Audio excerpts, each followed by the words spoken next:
I'm Hindol Sengupta. I'm absolutely delighted to be joined in this conversation today by one of the most decorated soldiers of our country. Lieutenant General Shivane joins me. He's had an illustrious career from a family who has contributed for several generations to the Indian military forces. He had a sibling who made the ultimate sacrifice for India. I could speak reams and reams and hours about the contribution of him and his family to Indian military history.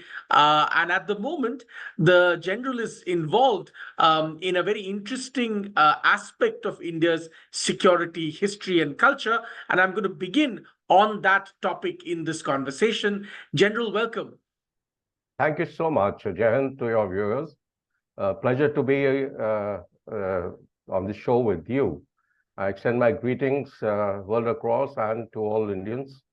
I remain a very proud Indian, and I remain a soldier for life, like I mentioned earlier.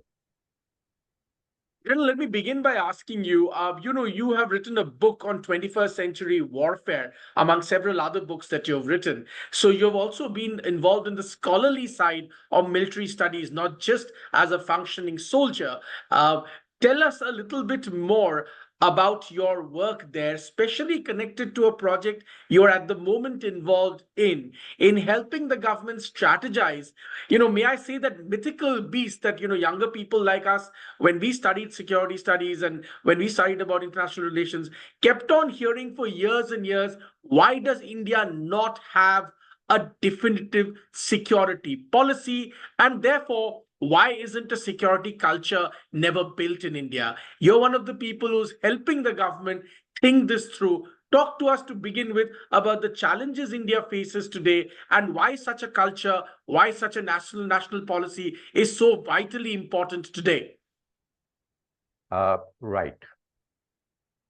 I do believe personally, and when I look at the nation in the 21st century and the threats that are emanating to the rise of India, that there is a void in our strategic culture and a strategic direction, because we do not have an enunciated national security strategy.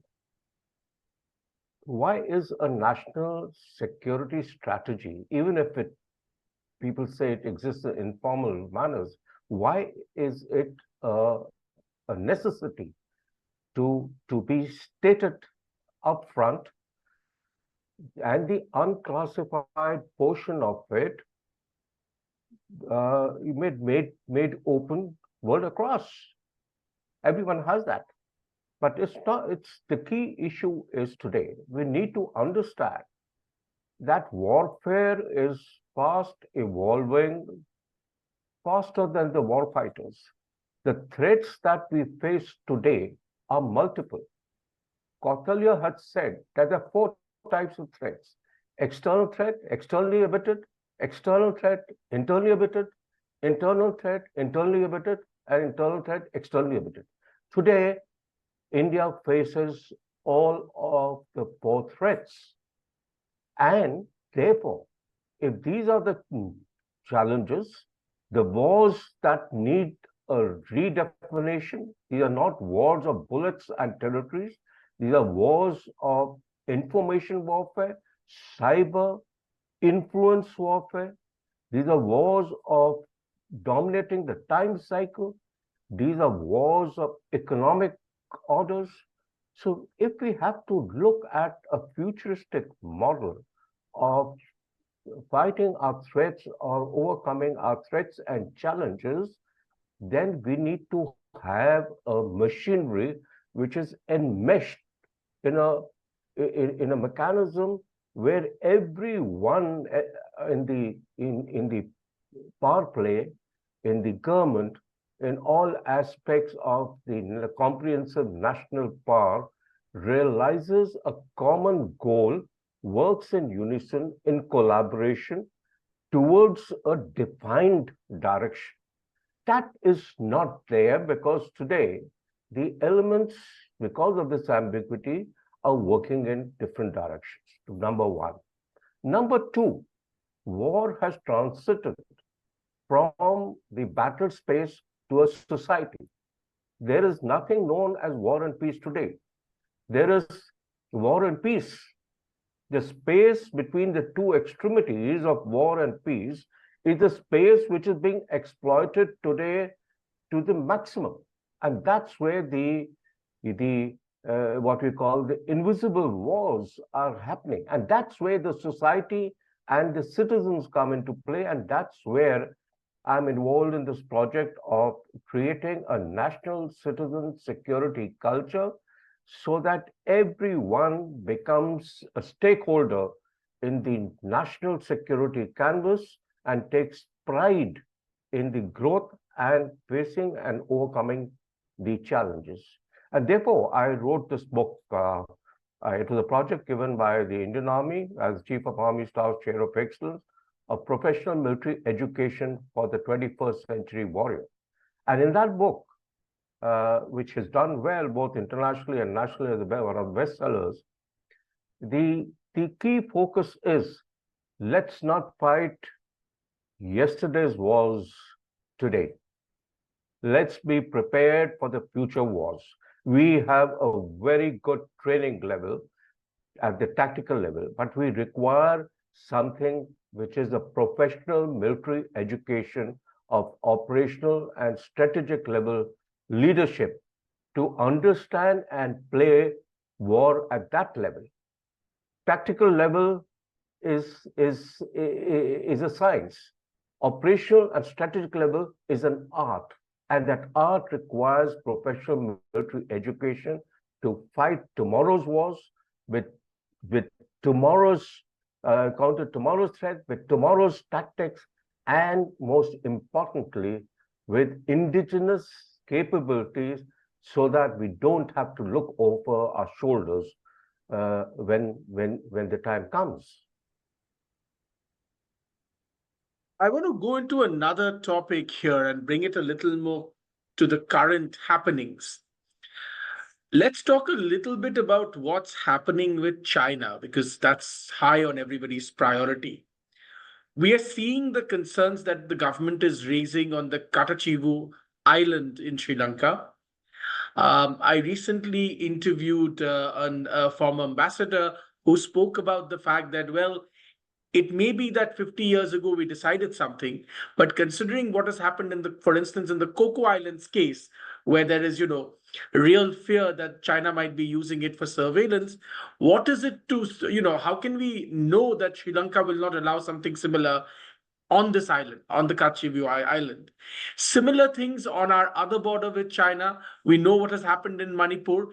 Latest reports suggest that the junta in Burma no longer perhaps even controls the capital. There have been drone attacks in the capital. So, there is a lot of concern about how, some of these incidences seem to be encircling us. Of course, all of this has raised the concerns in other parts. In Maldives, there's a India out movement. Similar echoes are happening in Bangladesh, and the Chinese hand seems to be in all of these things. Tell me, General, in your opinion, what's really going on, and what can we do to counter this? There is a large amount of activities which are impacting India, which are grounded in the Chinese strategy of stymieing the Indian rise and growth as a strategic competitor to its regional and global status. Therefore,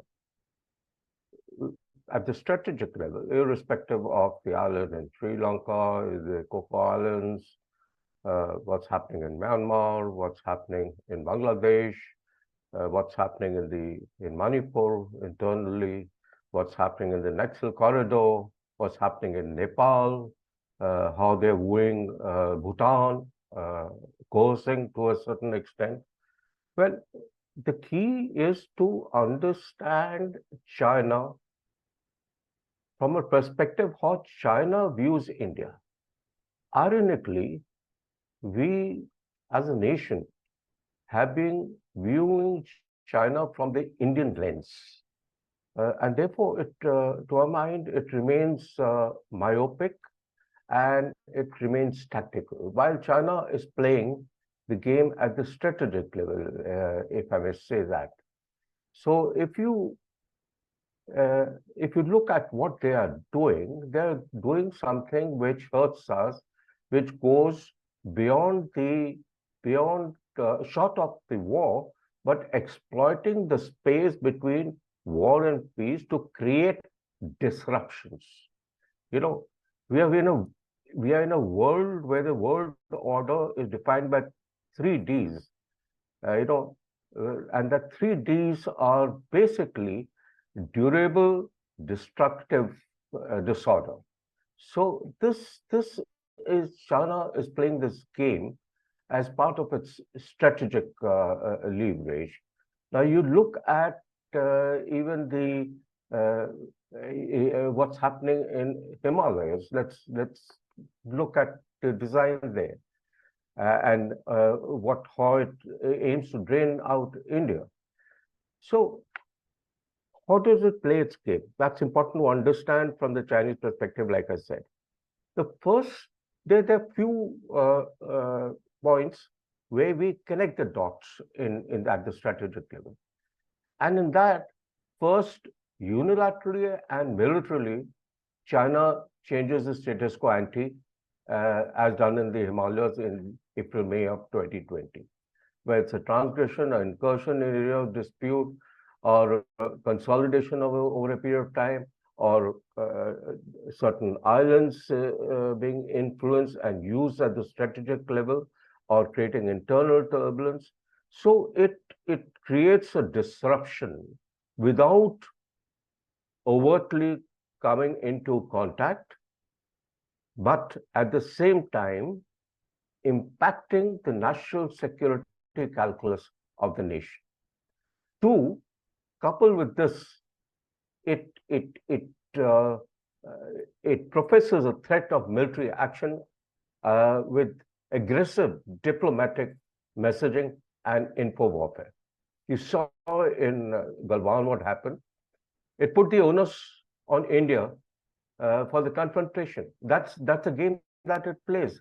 And then selectively, it de-escalates to create a sort of goodwill that it professes, but takes an ostrich stand to still retain certain leverages and territories which are critical to it and establish a new status quo ante, which this. And thirdly, then, as it does this, it goes into the aspect of information warfare, legal warfare, to present a position of legitimacy, of lawful, whether it's the land border laws, whether it is village settlements, whether it is creating island territories around, whether it is influencing India's neighborhood. And then it goes into the aspect of controlled media warfare as part of its 3 warfare strategies. You have seen in this context of power play what China has done to our neighborhood. As our bonhomie with US increases, Indo-Pacific presence increases, our Quad arrangements strengthen, our arrangements and our understanding with Vietnam, Philippines expands. Simultaneously, they are not targeting vulnerable nations like Sri Lanka, Bangladesh, Nepal, Bhutan to a certain extent, Myanmar certainly, and certain island territories which are in the strategic reach of us to our way. You've also seen, if I may proceed further, you have seen the recent renaming of villages. I'm talking the entire design as such of China. And I want you to go into that, and I just want to add a question there for you. Yeah, yeah. this is part of, I mean, this has been going on for a while. And, they keep responding to the, any visit by an Indian leader, to Arunachal Pradesh by these kind of tactics. What do you think is an effective counter to this, of them renaming? Because at a level, it doesn't matter, but at a level, it does.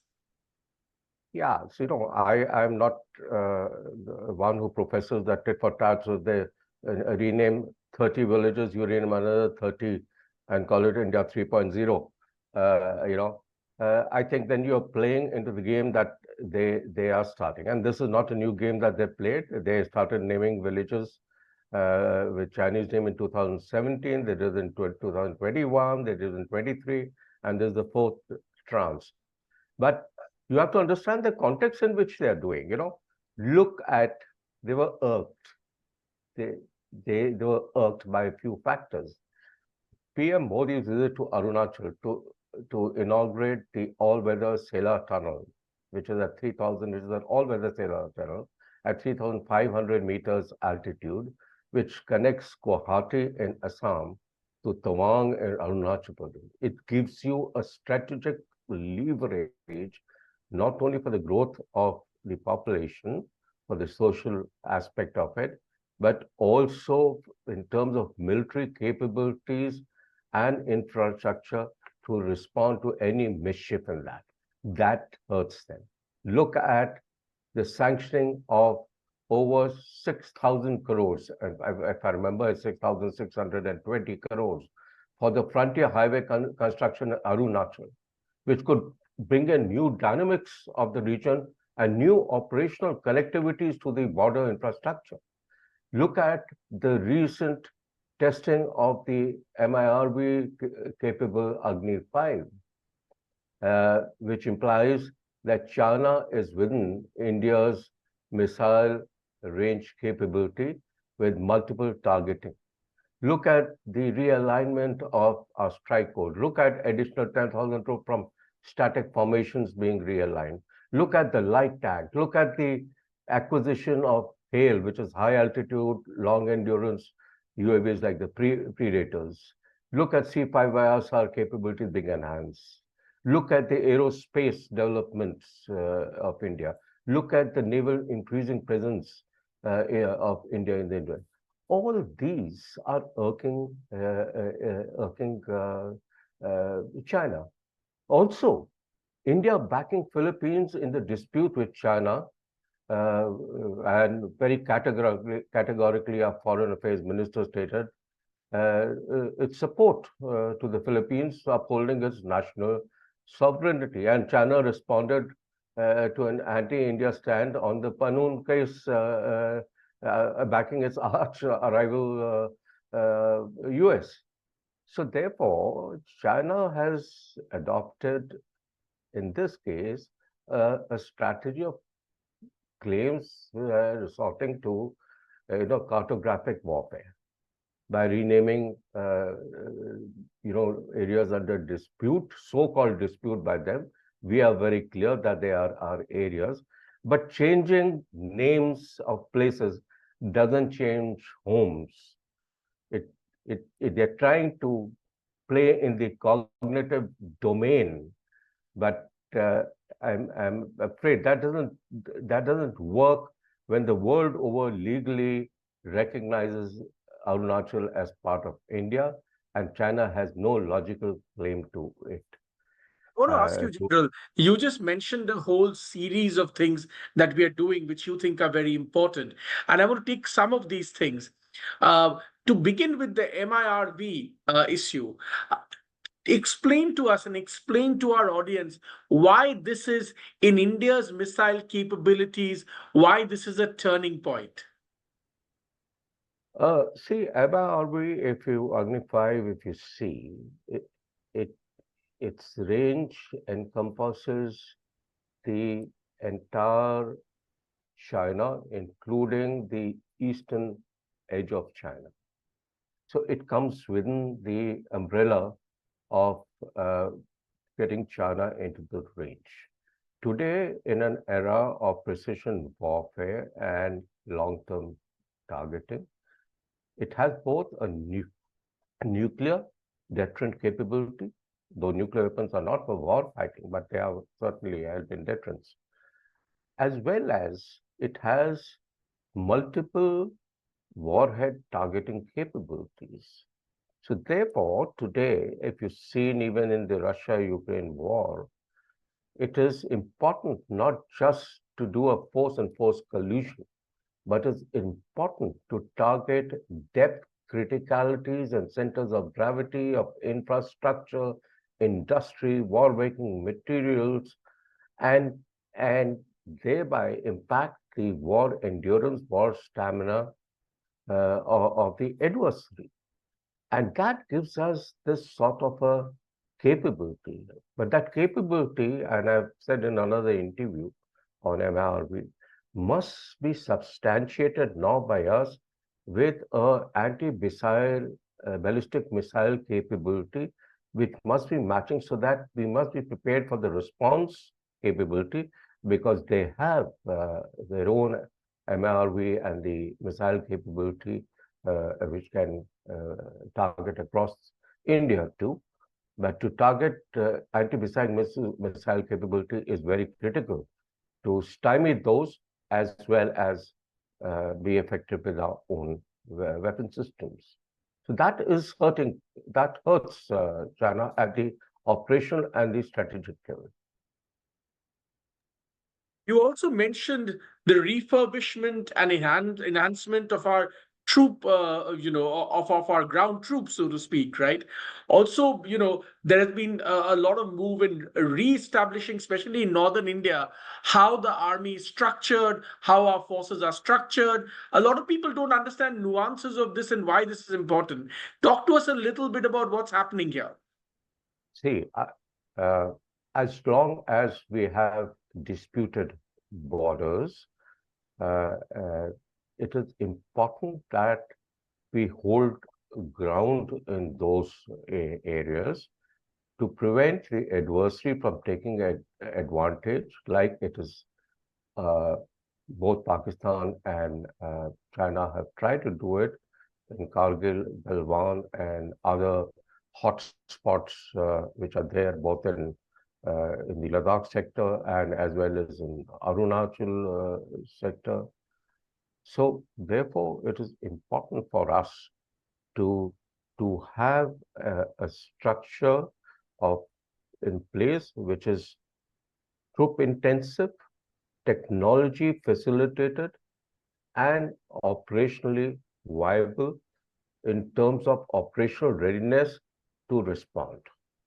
Not only that, you have to look at the larger picture in terms of a development of airfields, air bases, and the Air Force. You have to see beyond that force on force on the naval acquisitions that have taken place to reinforce our navy for a maneuver in the oceanic front, which is going to hurt China. But remember, neither air nor oceans can hold grounds, disputed grounds. So therefore, you have to hold ground and you have to have dominance in the air and maneuver in the seas. So therefore, the larger canvas is we are moving from a strategy of ground holding and response to a strategy of denial and domination. Denial and domination is today a proactive and a preemptive strategy.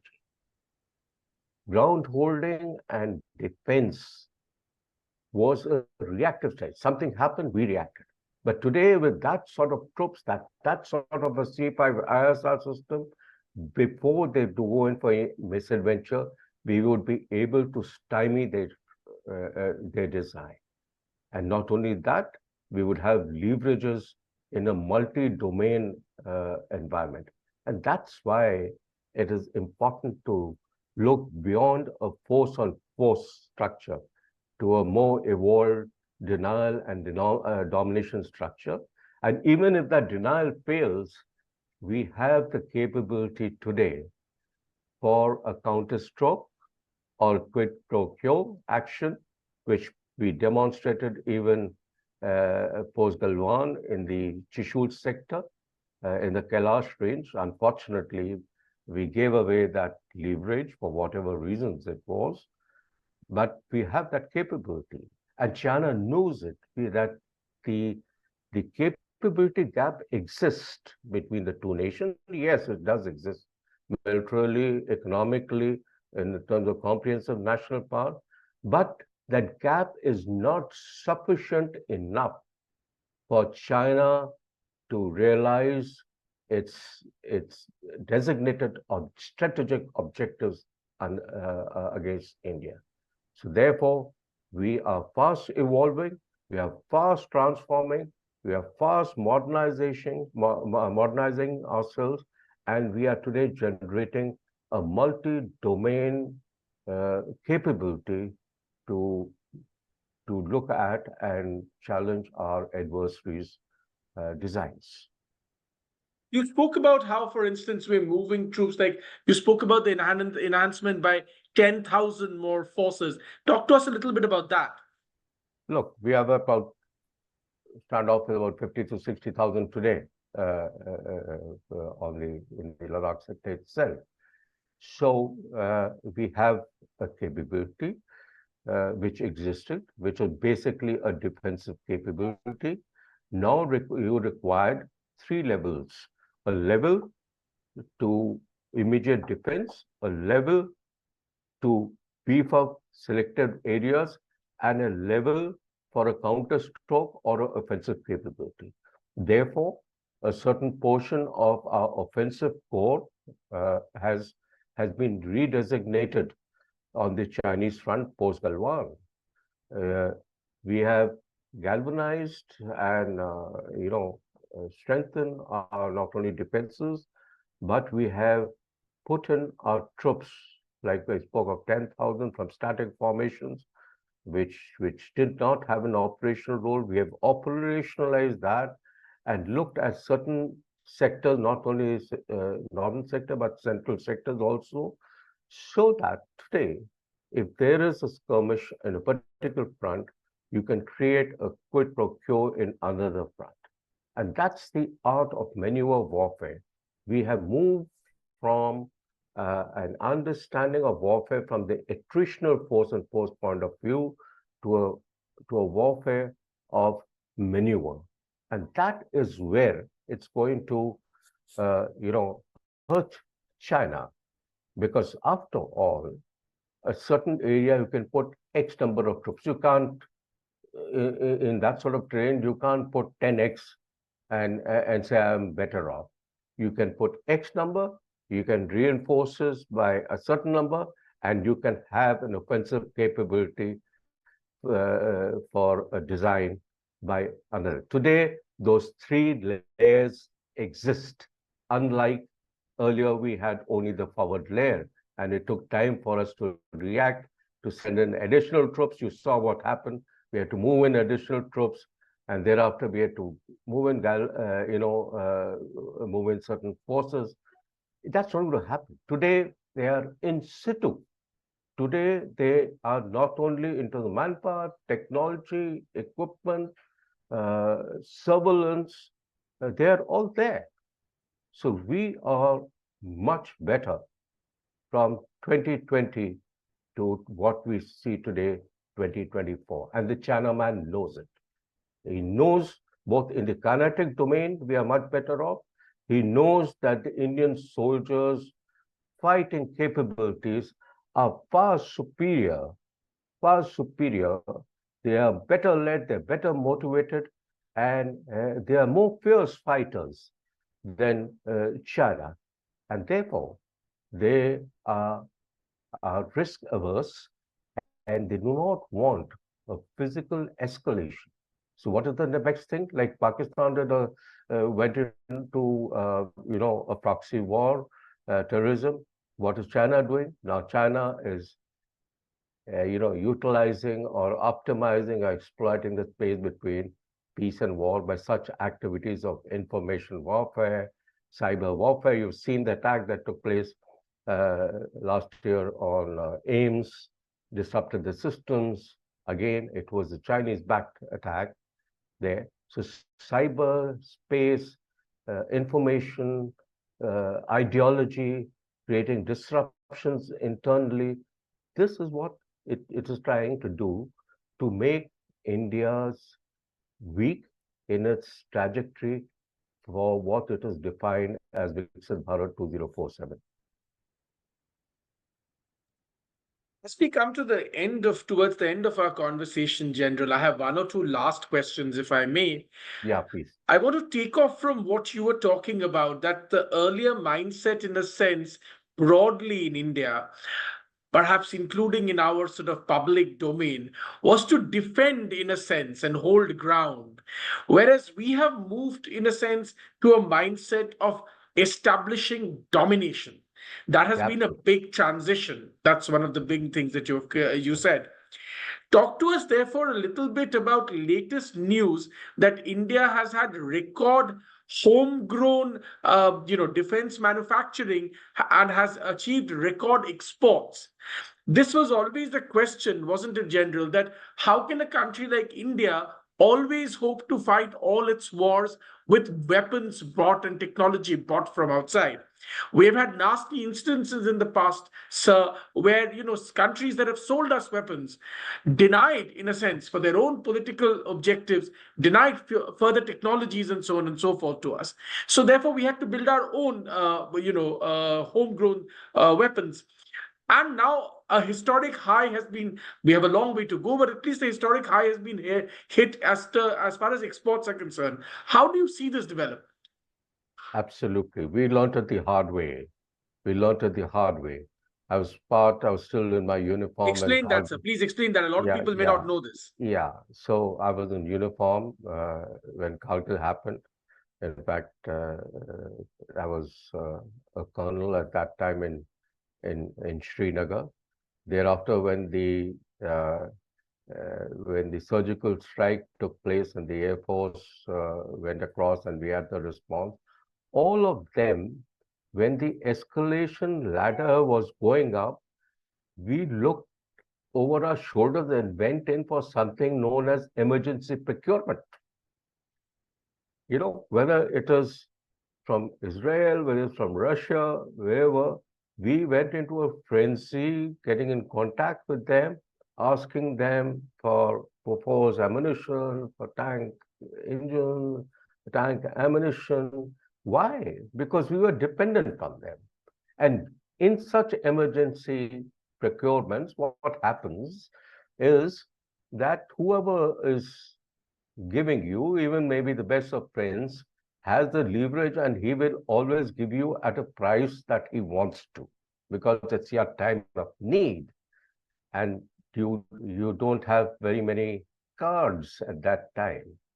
So we learned it the hard way. We also have learned increasingly that today there is no assurance. Look at Russia-Ukraine war. Do we expect a large number of ammunition and hardware coming from Russia at this time when they're fighting their own war?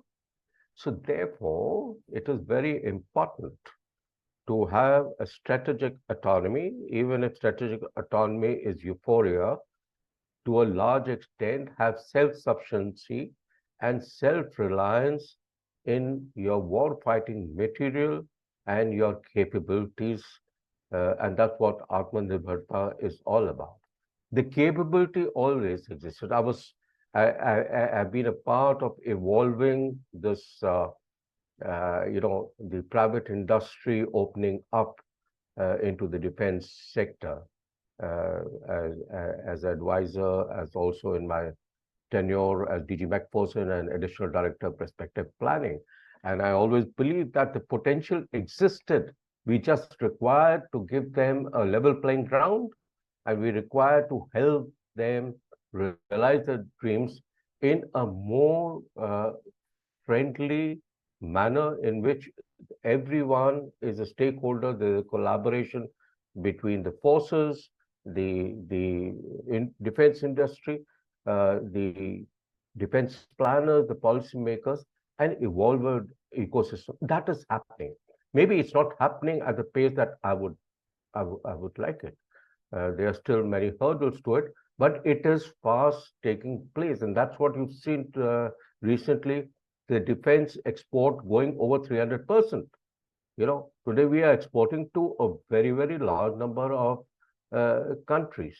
So the tall and short of it is that today's wars are wars which, unlike what we used to profess earlier, are going to be short and intense, are never-ending wars of the century.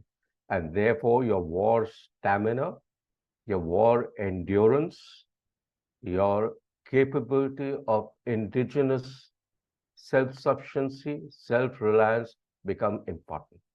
That is where I think beyond defense, we have to look at the national level. We have a trade deficit with China, which is enormous. They have this trade deficit, balance of trade is in favor of China and it is increasing. Not only that, it is in certain sectors, particularly in the pharma sector, in the IT sector, in the manufacturing sector, in the infrastructure sector, where our dependency continues to be to a large extent. And that is a leverage that China is drawing. Technology leverage that they had, we are offsetting with our strategic partnership.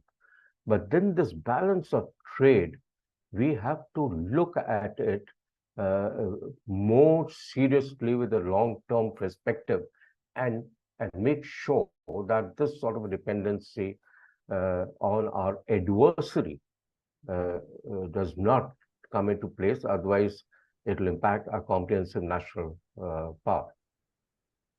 One last question for you, General, and thank you Yeah. very much for explaining these things in such detail to us. Talk to me a little bit about what we began talking about in this conversation. Sri Lanka's Katachivu Island. Tell me, in your opinion, do you think there could be a point, and I ask you this also because there are reports that even though Sri Lanka agreed not to allow Chinese ships that have surveillance capabilities into their Habanpraptota port, it's still happening. Do you think that something like what happened in Coco Islands could happen in this Sri Lankan island, or should I say Indian island, which we gave away 50 years ago? I think this controversy of the island being given 50 years ago, to my mind, has got more political overtures and come up at a very, very sensitive time when elections are around the corner.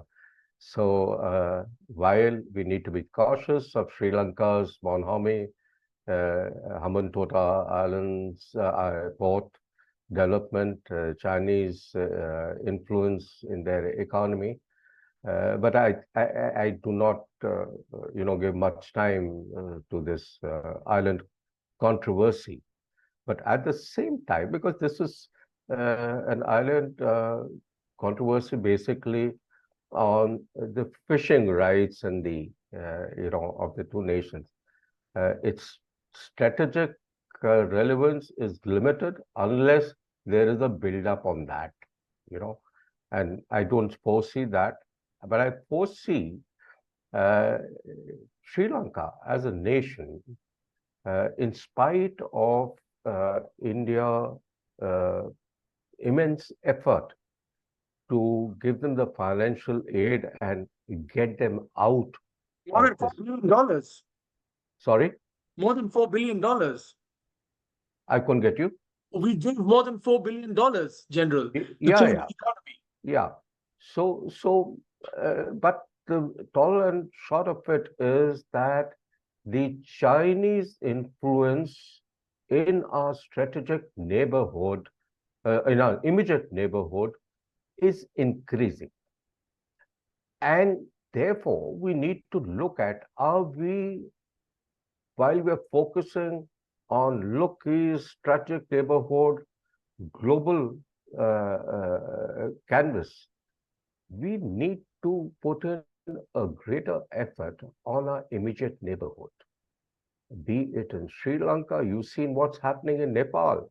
You're seeing it sway away from India, irrespective of the change. You've seen in Maldives, you've seen in Myanmar, you see waves going, either waves in Bangladesh. You see in the Chinese, trying to sway Bhutan. Pakistan, of course, remains in league with them. So therefore, we have to look at our immediate neighborhood policy in a more pragmatic manner with a strategic outlook, keeping in mind the Chinese aim. Simultaneously, we need to develop our capabilities on our island territories, like we've done in Andaman and Nicobar Island, similarly on the other islands also, to be able to look at influencing the oceanic front. And because the future, the trade lies on that, and the future wars and friction and domination would be focused not on land, but they would be focused on the oceans. You've seen that happening today. So therefore, it is important that we look at our immediate neighborhood policy, and with not from the elder brother perspective, but from a perspective of economy, common well-being, and common growth as a South Asian region. On that positive note, General Shivane, thanks very much for your time and helping us understand many complicated issues. Thank you for your time. I respect it and I admire it for all the contribution that you've done for the country. Thank you, and thank you for your time. Thank you very much. It's been a pleasure to speak with you and to convey my thoughts. And I wish you all the very, very best. Thank you so much. Jai Hind. Jai Hind, sir.